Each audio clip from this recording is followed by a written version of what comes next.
A seguito di una serie di visite nelle carceri della regione, fatta da alcuni consiglieri regionali del gruppo del PD, si sono potute riscontrare le emergenze che affliggono anche gli istituti penitenziari del Friuli Venezia Giulia. Da qui è nata un'iniziativa consiliare per impegnare il Parlamento e il Governo. Si tratta di un voto alle Camere, che è un strumento previsto dalla nostra regione a statuto speciale, per cui il Consiglio regionale può votare una legge di fatto che diventa proposta diretta al Parlamento, alle Camere del Parlamento, perché approvino o calendarizzino una proposta di legge più articolata e dettagliata. Quali sono i numeri di questa emergenza?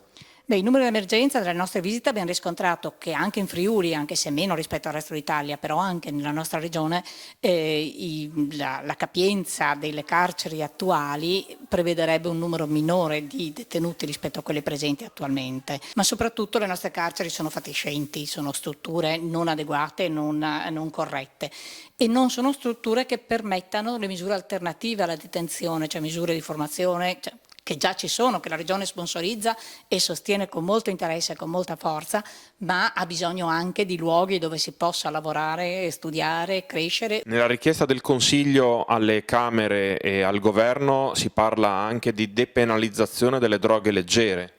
Eh sì, perché i detenuti nelle nostre carceri sono per il 33%, un numero superiore al 33%, persone che hanno piccoli reati correlati con la coltivazione, il consumo o lo spaccio di sostanze stupefacenti e il 25% circa sono tossicodipendenti, che beneficerebbero di interventi probabilmente diversi da quello del carcere, avrebbero bisogno di un intervento più riabilitativo, terapeutico, piuttosto che un intervento solo punitivo.